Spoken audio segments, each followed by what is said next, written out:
आदरणीय प्रधानमंत्री जी, हमारे वर्ल्ड व्यू टेलीविज़न की तरफ से सबसे पहले मैं आपका स्वागत करती हूँ और आपने जो थोड़ा सा वक्त निकालकर हमें इंटरव्यू देने के लिए हामी भरी है उसका मैं तहे दिल से आपका शुक्रिया अदा करना चाहती हूँ। आपकी इलेक्शंस जनवरी में आपने अनाउंस की हैं। मैंने बिल्कुल नहीं अनाउंस उसकी इलेक्शन जनवरी में होनी चाहिए कहते हैं, आने वाले जनवरी में, लेकिन इलेक्शंस तो किसी भी वक्त हो सकते हैं। हो सकती हैं। हाँ, खाली एक लिमिट है उसके बाद जिसके पहले करना हो। क्या इसका मतलब ये भी हो सकता है कि आप मिड टर्म इलेक्शंस मई में करवा लें? आप देखिए, इस पर हमने सोचा ही नहीं है तो इसका क्या जवाब दे सकते। हो सकता है मौसम आपको पसंद आए मई का और हो सकता है आप इलेक्शंस करवाएं, नहीं कोई सोचा कारण तो नहीं है उसके लिए।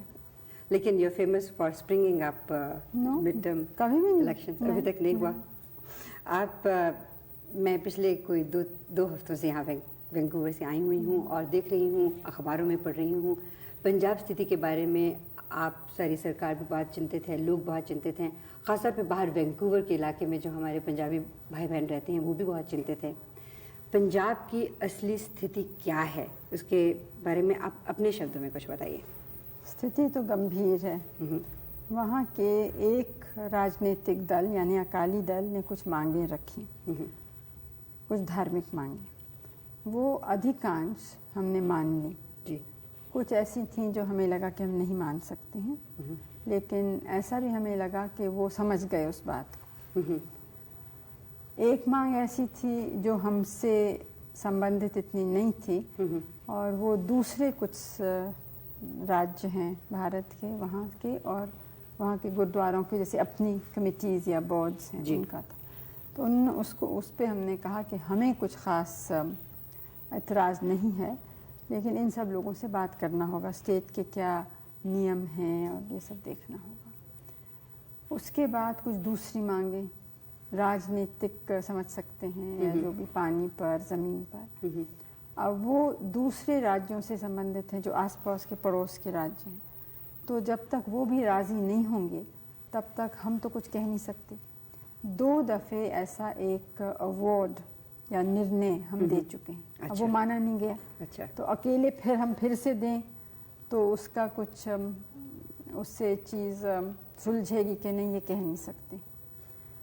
हमें लगता है कि कुछ इस समय कुछ एक्सट्रीमिस्ट वहाँ पे ज़ोर पकड़ गए हैं, ख़ासतौर से नौजवान कुछ। और जैसे आपने अखबार में देखा होगा, वो मोटरसाइकिल पे जाके या किसी तरह से बहुत लोगों की को मार रहे हैं, हत्याएं हो रही हैं, हत्या हो रही है। हाँ, बाहर के जो थोड़ा उसमें कुछ फंडामेंटलिज्म भी है, क्योंकि हत्या ज़्यादातर सिखों की ही सिख कर रहे हैं, मतलब अकाली लोग। अब जैसे जो एक आज के अखबार में आया या कल शायद आया था कि एक सिख अखबार वाला है, अकाली नहीं है, दूसरी हमारी पार्टी का भी नहीं है, विरोधी दल का है, लेकिन उसकी दाढ़ी नहीं है। वो मोटरसाइकिल पे अपने भाई के संग जा रहा था, भाई की दाढ़ी है, तो वहाँ उसको पकड़ा कि तुम गद्दार हो और उसको गोली से मार डाला। हालांकि वो सिख है, वो सिख था। ज़्यादातर हैं, दूसरे भी हैं, जैसे अब हमारे यहाँ तो हर ही धर्म में कई सेक्ट्स हो जाते हैं। बिल्कुल हो जाती हैं। तो अब निरंकारीज हैं कुछ, वो सिख तो पक्के हैं, लेकिन सिख होने के ऊपर वो उनकी ऐसी एक संस्था है जिसमें दूसरे लोग भी हैं, हिंदू, मुस्लिम, ईसाई, जो हर एक अपने धर्म का पालन करता है, लेकिन ये लोग संग मिलते हैं। आप उसको कह सकते हैं नेशनल इंटीग्रेशन की भावना से, या ये कि मिल के मेडिटेशन करते हैं, ऐसी प्रार्थनाएं करते हैं जिसमें सब जुड़ सकें। इसके मायने नहीं कि अपना धर्म छोड़ा, लेकिन अपना धर्म भी है और उसके ऊपर कुछ चीज़ है जो दूसरों को से मिल के कर सकते हैं। आपको ये भी मालूम है कि हमारे देश में कोई किसी भी धर्म का हो, वो दूसरों का आदर करता है। बिल्कुल करता है। जैसे गुरुद्वारों में बहुत से हिंदू जाते हैं, मुस्लिम्स के दरगाह में भी हिंदू जाते हैं, मुस्लिम्स हिंदू मंदिरों में भी अक्सर जाते हैं। तो इस काफ़ी इन चीज़ों में यहाँ पे एक उदारता सी है। और इस उदारता को देखते हुए हैरानी होती है कि क्यों इस तरह के हो रही हैं। जहाँ इतना बड़ा देश है, इतनी बड़ी जनसंख्या है, वहाँ ये प्रश्न कभी कभी उठते हैं। हमारी तो यही आशा है कि जो ठीक सोचने वाले हैं और राष्ट्र हित सोचने वाले हैं वो इसके ऊपर उठेंगे और किसी तरह से हम इसको सुलझा सकेंगे। बाहर रहने वाले जो भारतीय हैं, क्या आपके विचार में इसमें कुछ मदद कर सकते हैं? क्योंकि वो बहुत ज़्यादा एंक्शस हो जाते हैं, बहुत ज़्यादा अपसेट हो जाते हैं जब इस तरह की वो खबरें पढ़ते हैं, सुनते हैं, देखते हैं। उनका क्या योगदान हो सकता है? योगदान तो ये है कि तो अफवाहें नहीं मानी, क्योंकि वैंकूवर के बारे में मुझे नहीं मालूम, लेकिन लंदन से कुछ आए थे लोग, उनका इतनी गलत बातें फैलाई जा रही थी पंजाब के बारे में जी।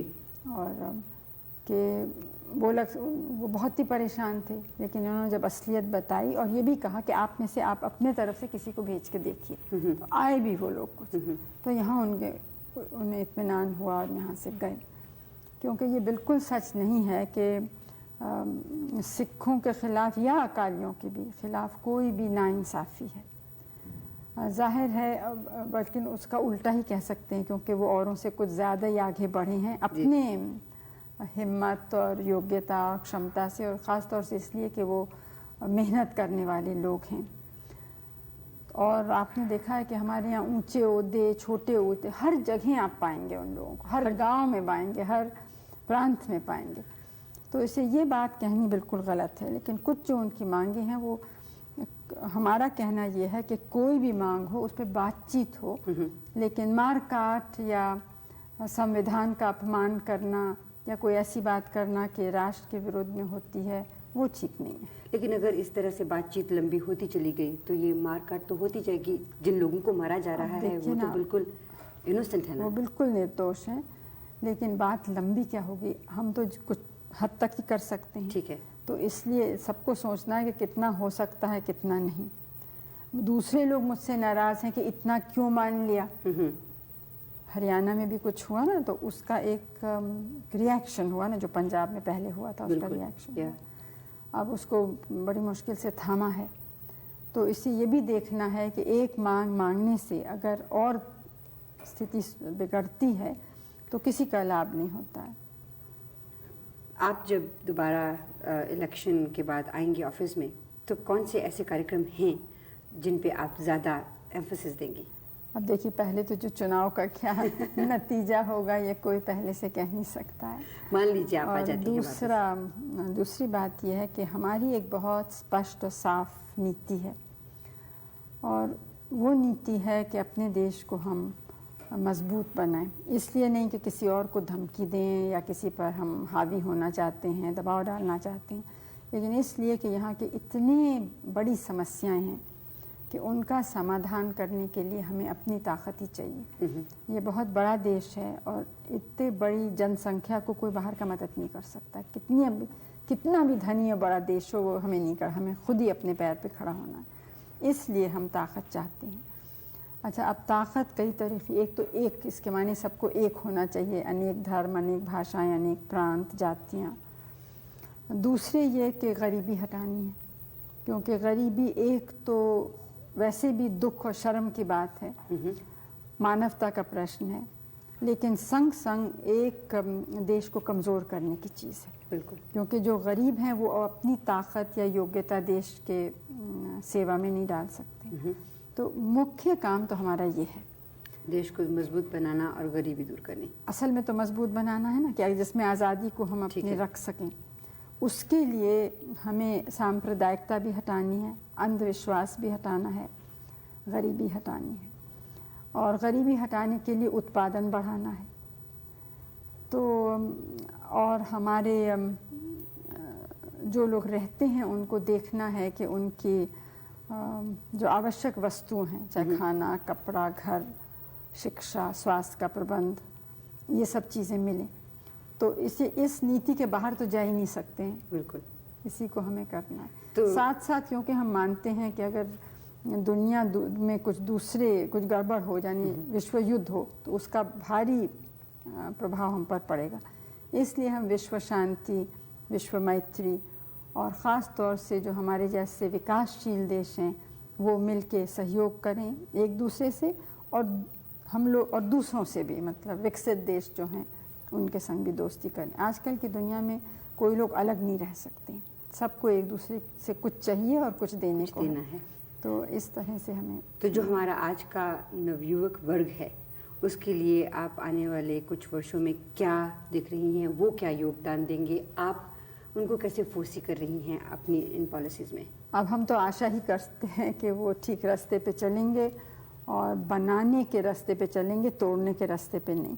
उम्मीद यही है। उम्मीद यही है और हमारी सौभाग्य है कि भारत की जनता जो है उसका दिल बहुत मजबूत है और सहन शक्ति भी है।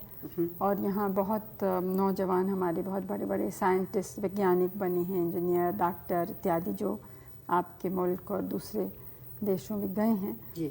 तो हम तो चाहते हैं कि वैसे बहुत और हैं यहाँ पे, तो सब लोग मिल के काम करेंगे तो ज़रूर एक नया भारत बन सकेगा।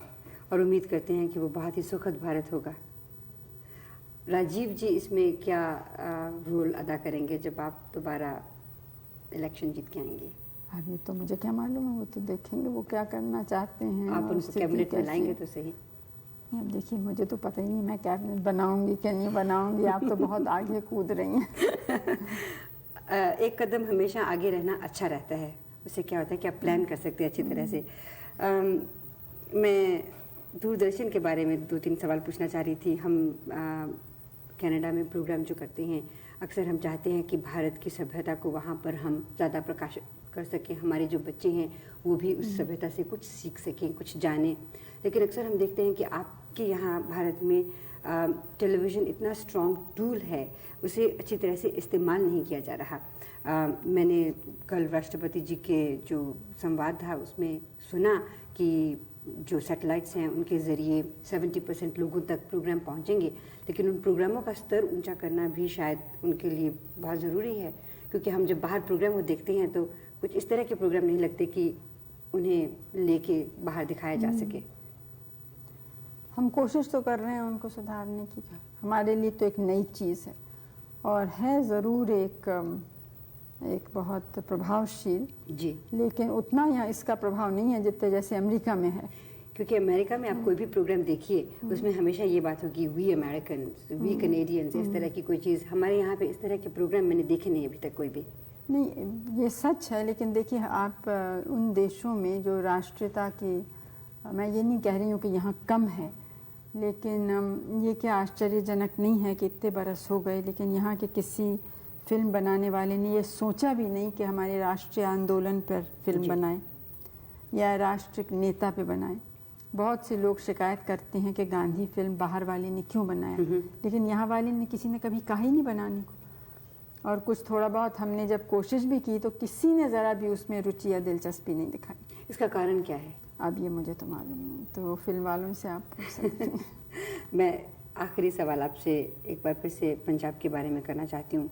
अक्सर हम अखबारों में पढ़ते हैं, ख़ासतौर पर जब हम बाहर के मुल्कों में रहते हैं, तो जैसा आपने पहले भी कहा, अफवाहें वहाँ पे बहुत ज़्यादा फैल जाती हैं और उनको अफवाहें ले लीजिए या सचमुच वो सही घटनाएं हैं कि इनमें बाहर के देशों का बहुत बड़ा हाथ है कि भारत की जो एकता है वो टूटे, पंजाब एक अलग प्रांत बने, ताकि जो बाहर के इंटरेस्टेड पार्टीज़ हैं वो आके भारत को तंग करें या उसकी प्रगति में रोड़ा अटकाएं। ये कहाँ तक सही है? नहीं, प्रगति में तो कोई रोड़ा शायद नहीं डालना चाहता है, लेकिन ये सच है कि कुछ ऐसे तबके बाहर हैं जो चाहते हैं कि भारत की जो स्वतंत्र नीति है ना उतनी स्वतंत्र न रहे। जो वो लोग चाहते हैं वैसा हम करें, उस रास्ते पे चलें। तो ऐसे लोग तो हमेशा कुछ दखल देते ही रहते हैं। अब पंजाब में कहाँ तक दखल है ये कहना मुश्किल है, लेकिन ये आपने भी देखा होगा कि ऐसे जो कुछ ऐसा मूवमेंट एक चला है, आंदोलन, उसके ज़्यादातर दफ्तर और ये सब चीज़ें सब बाहर हैं, बाहर के देशों में। शायद कनाडा में भी है, कुछ यूरोप के 2-3 देशों में है। प्रधानमंत्री जी, मैं आपका तहे दिल से शुक्रिया अदा करती हूँ कि आपने अपने बहुत ही बिजी वक्त में से हमारे कुछ चुपते हुए सवालों का भी जवाब दिया। वैंकूवर की सभी जनता की तरफ से, वर्ल्ड व्यू टेलीविज़न की तरफ से बहुत बहुत शुक्रिया। और मैं कामना करती हूँ कि ये जो आने वाला वर्ष है और बहुत से आने वाले वर्ष भारत के लिए बहुत सुखद वर्ष हों। और आपको मुबारकबाद भी देना चाहती हूँ क्योंकि आपको नोबेल प्राइज़ के लिए नॉमिनेट किया गया है। मेरे तरफ से वैंकूवर के रहने वाले हमारे सब मित्रों को मेरी शुभकामनाएं। शुक्रिया।